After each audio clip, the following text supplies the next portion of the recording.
Hello and welcome to our channel. I just want to show you a quick sample of what you can do actually to get a working backwards question fast in the exam. We are doing a question from the Zika 2014 December past exam paper, and the question is question number 4. So I just want to real quick show you what you need to do in order to answer a question regarding variances working backwards. I must mention that when it comes to variances, if you want to know how good you are at variances, try understanding working backwards questions, because these are a real test of just how much information you know and how vested you are in theories when it comes to working backwards or when it comes to variances. So variances, in short, this is a theory-based topic. It's a principle-based topic. So every calculation is based on a principle. So follow through as I just take you slowly through this, or maybe not so slow, maybe I'll be fast, yeah, for the interest of time. So yes, this is question number 4, working backwards. Now, first things first, let me just quickly show you the requirements, then I'm gonna show you how you can work it out quickly in the exam. I would have loved to take it to the whiteboard. Anyway, I'll do that later. But for now, I want to show you the requirements and see just how easy it is to get free marks in the exam. Okay, there we go. Yes, this was a 20 marks question. And look at the first requirement for A1. Calculate actual labor hours. They need you to work backwards here. 3 marks. Actual production units, 4 marks. Actual overheads, that is 3 marks. Part B is an operating statement, also another 3 mark. Then we've got part C, explain the possible causes of the idle time variance, direct labor variance, and material price variance, 6 marks for free in the exam. And I want to show you what I mean when I say free. So let's quickly start with the part A, and then I'll go back to part B and C. But in the exam, please start with the theory part because it's the easiest to explain and save you some time. But for the purpose of this session, I just want to show just how easy it is to work out the question. So let's go. We are going to use principles here. So see the principles. When you understand the principles, variances are a free mark. Number 1, we are asked to work out the actual labor hours, actual production overheads, and actual overheads. So what do we do? Let's look at the information that we've been given, and then we can do the work. Okay. Yeah. Okay, so we've been told that Totalica Limited has provided you with the following budgeted data and cost variances, which related to the component in Kuyu. What a funny name, for the period which just ended. Yes, so we've got budgeted data right here. Number of labor hours, we have 6,000, production units 1,000, overhead cost of fixed 15,000. And there we go, we have our total variances given also. Okay, we have a total fixed production overhead, that is 27. Yes, and what else do we have? Yes, we have efficiency given 1,250 at this, and we have capacity given 250 at this. Isn't this beautiful, friends? Let me show you just how quick you can get this one. So now that they are looking for actual labor hours, so here's the format which I want to give you, which works on all variances. Every variance has got a mother variance. So let's go with this one. Okay, just a quick one. Let me just scroll down a bit. Oh, maybe that's too much. Oh, that's too much. Okay. Is that too much? Maybe something like that. I need to go a bit up. Okay, let's say. Let's take it up a little bit. Okay, I think there, yes. So here, first things first. When dealing with variances, each variance has a mother variance. So in this context, I want to show you a format which works. Since you've been asked to work out C, to work out the actual labor hours. Now, you know actual labor hours. And here we've got capacity. Actually, about they want you to tell them how many hours it took them to produce the number of units which they actually produced here, 1,000 units. So here we have the budgeted number of hours. We have 6,000 number of hours budgeted. So what they want is to tell them how many hours did it actually take them to produce the units they produced. Okay, so here what we do, I'm going to show you this. Make this a simple format here which works. Say fixed production overhead variance. Now this variance gives birth to two variances. It is made up of variance number one, expenditure variance, and then variance number two is made up of the volume variance. Now, if you look at the volume variance, the expenditure variance here, we are talking about two things. We're talking about the BOC you compare with the actual overhead costs. That's the expenditure variance right there. So when you think about BOC, think about something called the OAR, overhead absorption rate. Okay, there we go. Then we have another variance right here, the volume variance. Now the volume variance also gives birth to two variances, namely capacity, okay, and boom, efficiency. Okay, so we've got these two variances. We've got the capacity variance and the efficiency variance. When you add the two variances, when you add capacity variance plus efficiency variance, you are going to get the volume variance. When you add the volume variance, the expenditure variance plus the volume variance, you are going to get the fixed production overhead variance. That's how these variances work. So in this question, let's plug in some data to help us. We're looking for the number of hours it took them. So the variance which can help us here, if you know the principles, you know the capacity variance in this case can help us. So what do we do? Let's bring it here. Capacity variance, what do we have? Yes, we have 250 adverse. Then efficiency, we have 1,250 adverse, of which when we add, okay, let's say before let's explain the capacity. Capacity variance is a variance which looks at planned hours. Are you seeing? Capacity variance looks at planned hours. Planned hours you compare with the actual hours. So you look at the planned hours, then you compare with the actual hours. What was the planned hours? This company planned for 6,000 hours right there. You see? So what do? You bring in that 6,000 hours because that was the plan. They planned to use 6,000 hours. Then what were the actual hours? The actual hours they used, we don't know. But what we know is that we have an adverse variance of 250 capacity. Now, what capacity variance, if it's adverse, what it means is this. It means that this company, their machineries are weak. They could not contain 6,000 hours. It means their machineries cannot go up to 6,000 hours. A capacity variance is the only variance which works opposite to the other variances. If it is adverse, if they use less hours than budgeted, it means it's adverse. Their machineries are weak. They can't contain 6,000 hours. That's why it's an adverse variance here. So this means that they did not go up to 6,000 hours. Whatever hours they used were less than 6,000. So to help us, we must be able to convert this 250 right here into hours. But to do that, we need to know the cost per hour. What's the standard cost per hour? So let's go.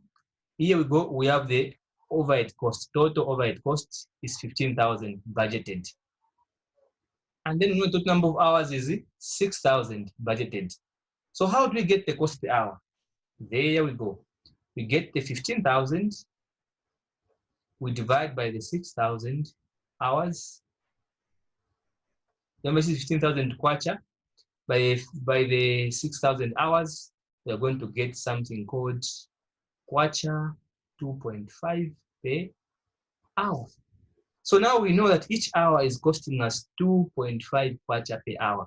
And then we know that the variance for capacity is 250 adverse. So we divide by the 2.5 kwacha per hour. So what do? We simply bring it right here. We divide by 2.5 kwacha. Then what do we get? Yes, we are going to get 100 hours. There we go. So there we go. We have about 100 hours there. So now we know 100 hours is adverse hours, which means that what was the budgeted hours? The budgeted hours were 6,000 hours. If we remove the adverse hours,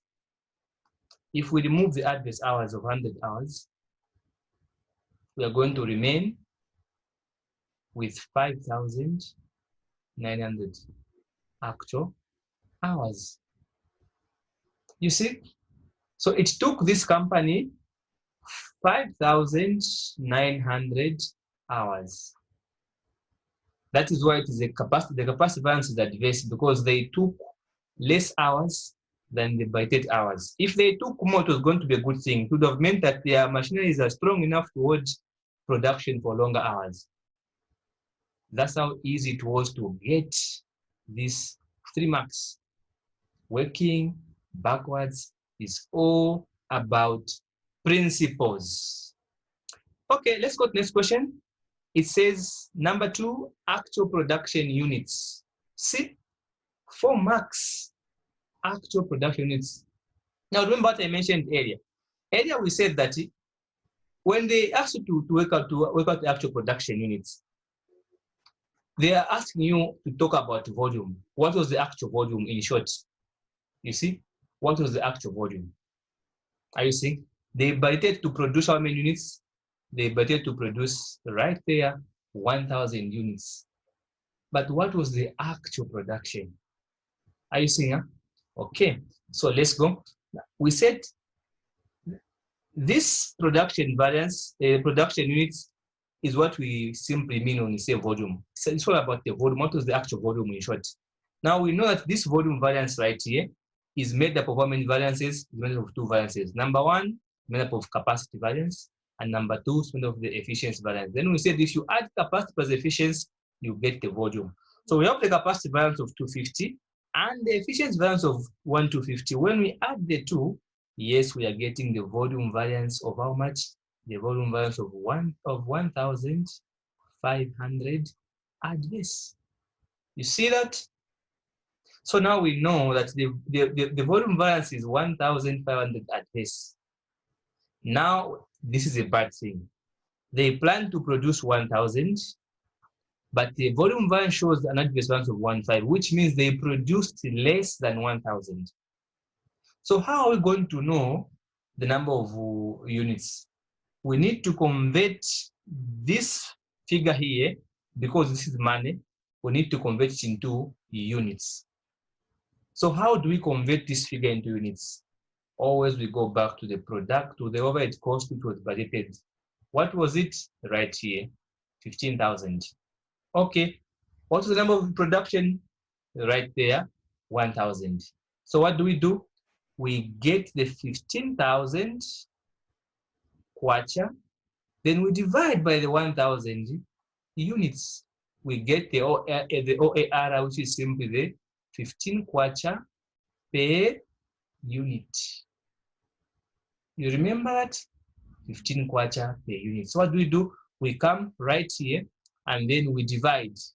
We divide this 1,500 by 15 kwacha per unit. So kwacha and kwacha definitely goes. We are going to remain with how many units? We are going to remain with 100 units. Okay. Now we know this is an adverse variance. So even the units are also adverse. So how do we know the actual production? We know the budget production was how much? Was 1,000. Right there. Budget was 1,000 units. Then we remove the 100, which is the adverse variance.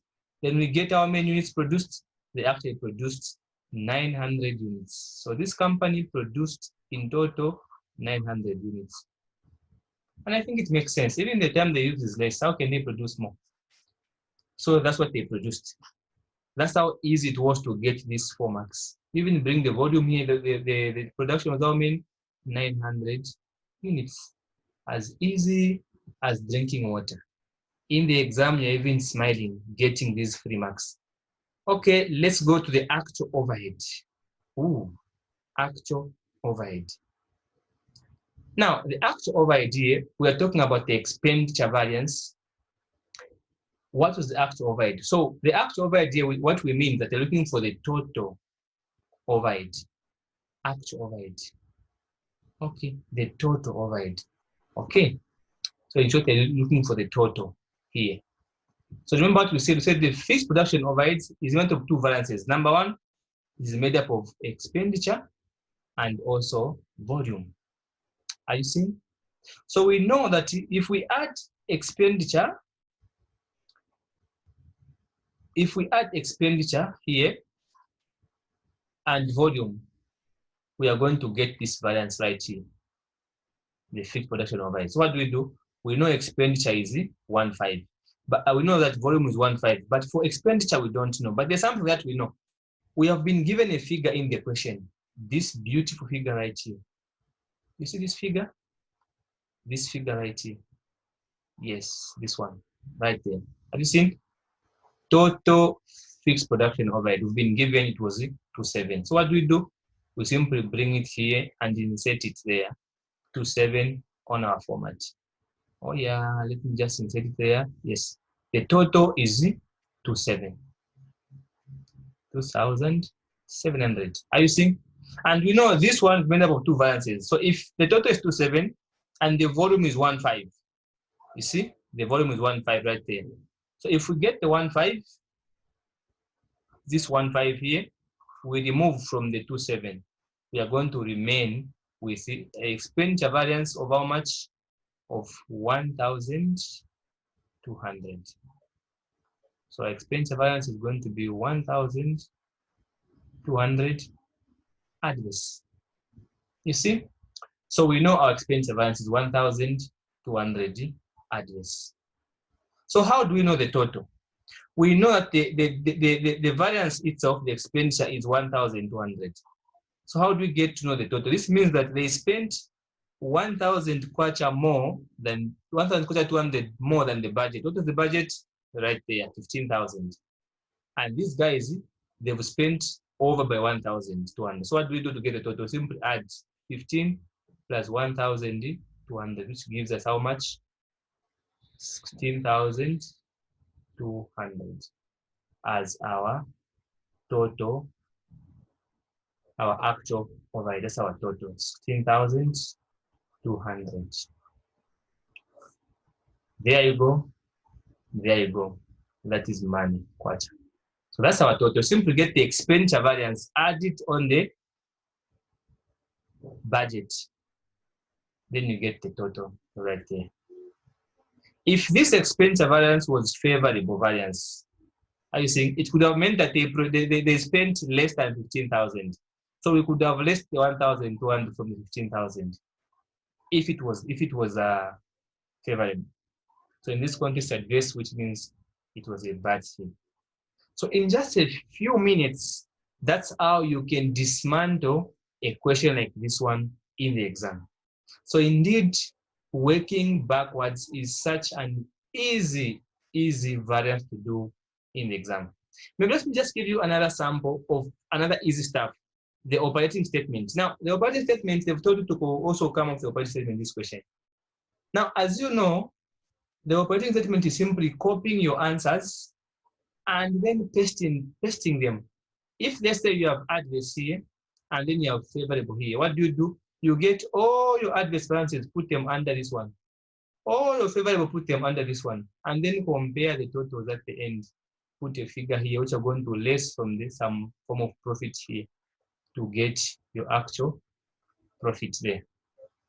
Such an easy theory. But let me put this into practice. In this question, we are asked to work out the expenditure, to work out the operating statement.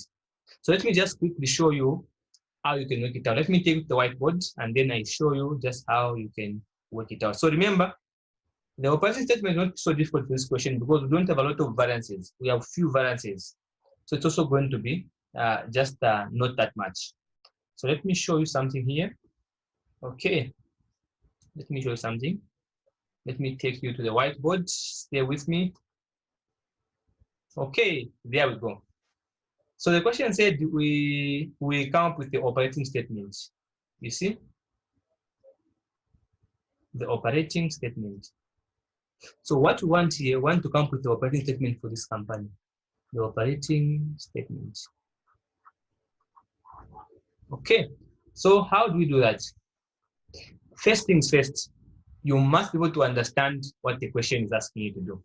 So let me just take you back quickly to the question, then we come back to the operating statement. Okay, boom, there we go. Let me take you back to the question. Okay, there we go. That's our question right there. So what do we do? Let me just scroll down a little bit. Scroll down a little bit. Okay. Okay, there we go. So we've got this question right here, the operating statement. So we've been told that we need to work out an operating statement. Number one, we should reconcile. Reconciling what? See that? We should go to reconcile the fixed production overheads and the actual production overheads. Wow.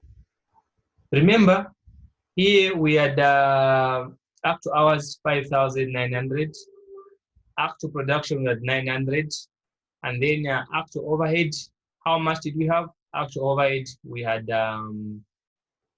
16,200. Okay.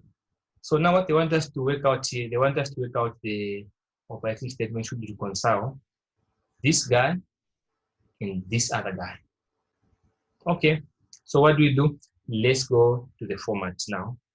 We work these things out as quickly as we can. So let's go back. Let's go back to our whiteboard and then I'll be able to show you from there. Okay, so welcome to our whiteboard. So first things first, here, we work out the budgeted fixed production because anyway, we don't have a lot of information in this question. So it was an easy 4 marks to give. So what was the budgeted fixed production? So what do we do? Let's bring this one here. We have our budgeted. Okay. Is that how you write budgeted? I hope. Budgeted fixed production overheads. How much is that? Yes. We were given in the question, it was 15,000. 15,000. Okay. Anything else? In this case now we have to bring in the cost variances. So you bring the cost variances. What are the cost variances? Okay. So the cost variances, there we go. Bear with me, I can't write, I'm unable to write properly. I'm not yet, okay, there we go. So cost variances, what do you have? On the cost variances, we have 3 variances. Remember, we're given the total. So what was the total? Remember our total expenditure variance? Yes, our total expenditure variance was this one. So we have the total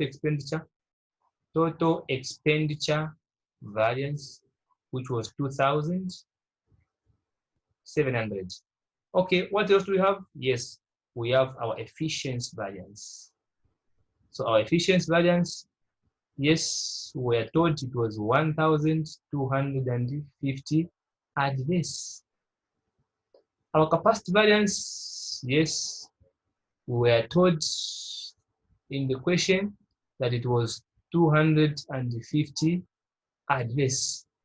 So you're able to see from here that indeed in this question we all have adverse variances. We don't have any favorable variance. So what we do, we less. We make the total. This is an adverse variance. This is an adverse variance. So when we less from the total here, when we less from this one, we are going to have an expenditure. This is the total expenditure.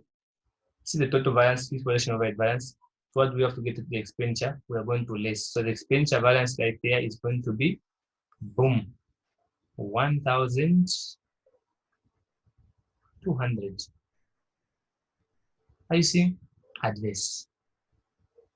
Now, because of adverse variance, it means that they spent more money by 1,200 they should have spent. The budget was how much? The budget was supposed to be 15,000. So how do we get the total? We simply get this one, we add on the budget. So we are going to add this 1,200 on the budget to be able to get how much? The 16,200. So that is our reconciliation statement for this question. That's how easy it was to get that 4 marks. Easy 4 marks. You can imagine just for copying what you've been given in the question, the examiner gives you 4 marks just like that. And then you come out of the exam complain that it was difficult.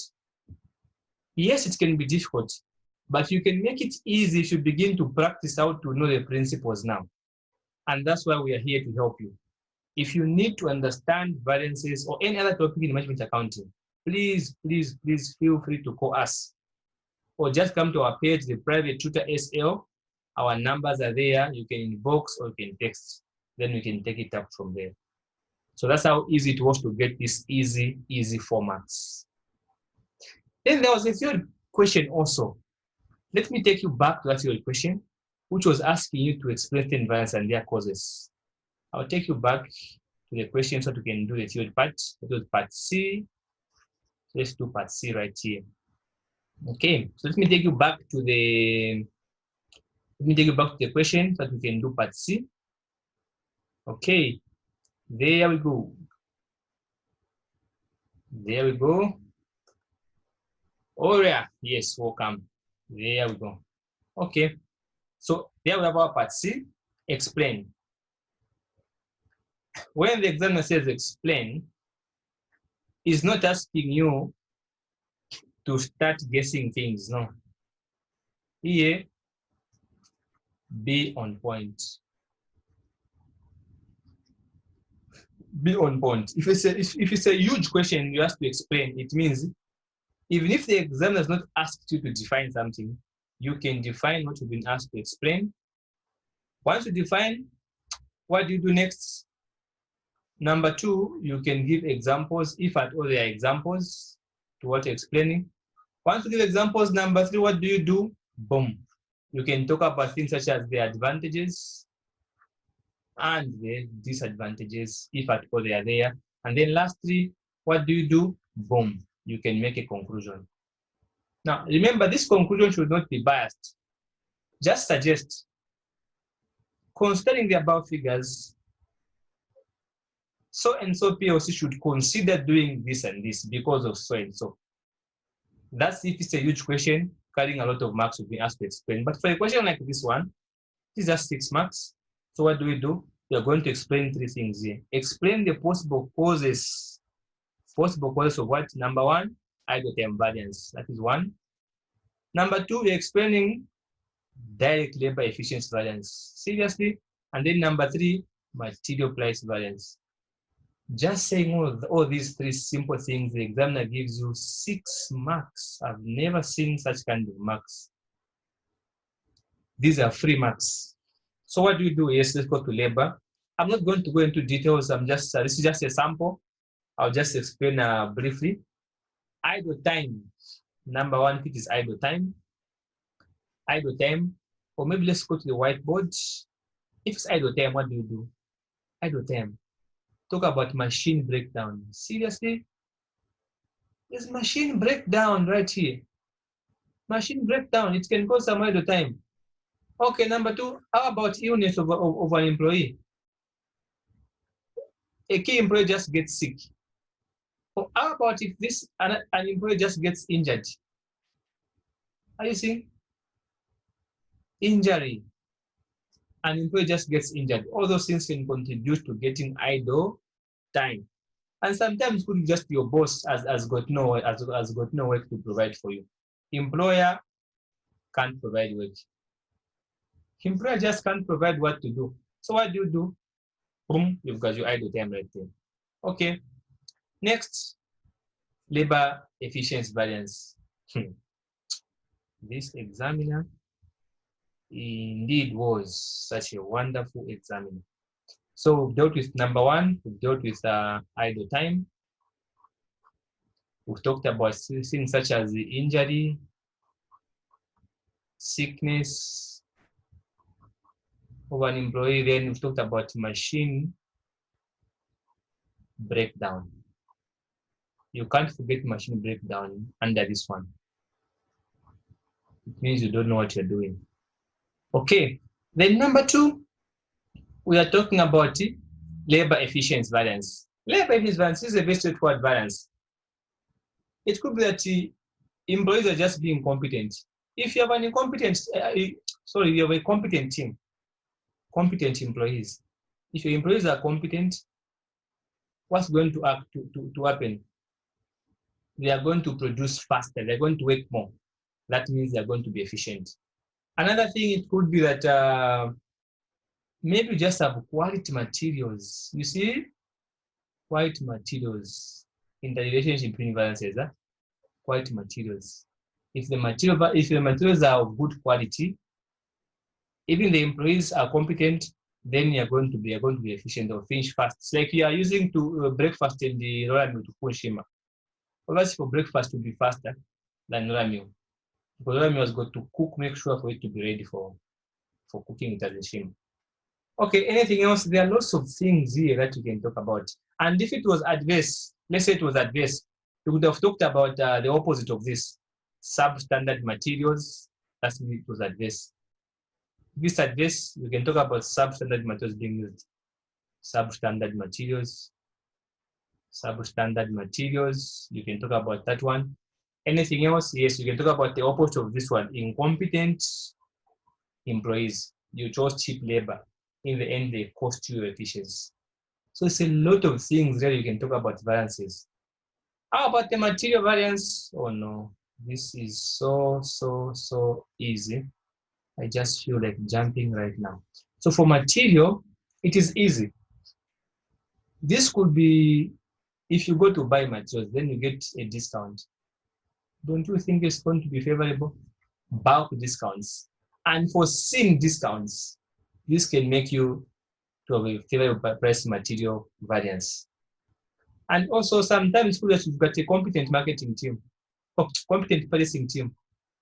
You've got a competent pricing team, they're able to negotiate, they're able to take care when pricing, they're able to go through the market and see, get the best material at a reasonable price. Anything else? How about if it was adverse? You could have talked about the opposite. Purchasing team being unable to negotiate for discounts. You see? So it was going to be incompetent purchasing team. These things are so easy. If it was adverse material, what could you have talked about? You've changed the supplier now. Change of supply. You see? You are from the reasonable guy, now you have a new supplier who is a bit expensive. Apart from change of supply, if it was adverse, we would have talked about change of what? Change of standard material. If the standard material was 1 kg per unit, what do? You change. That can also make it to be adverse. So there are lots of reasons why these variances happen. See the connection between variances. They are so easy to explain and so easy to pass. So thank you so much for watching this short video with me. Oh yeah, that's my beautiful name right there. Feel free to call me at that number if you want more of this. I'll be happy to be able to discuss and help you pass. Remember, we have a lot of students and we've helped a number of them to pass. This is just a dionko to help you see that these things are easy. And if you are just studying with the best or people who have experience, it will be easier for you to pass. Thank you so much for watching. Please share this video with your friends and remember to like our page. Have a lovely day and bye-bye.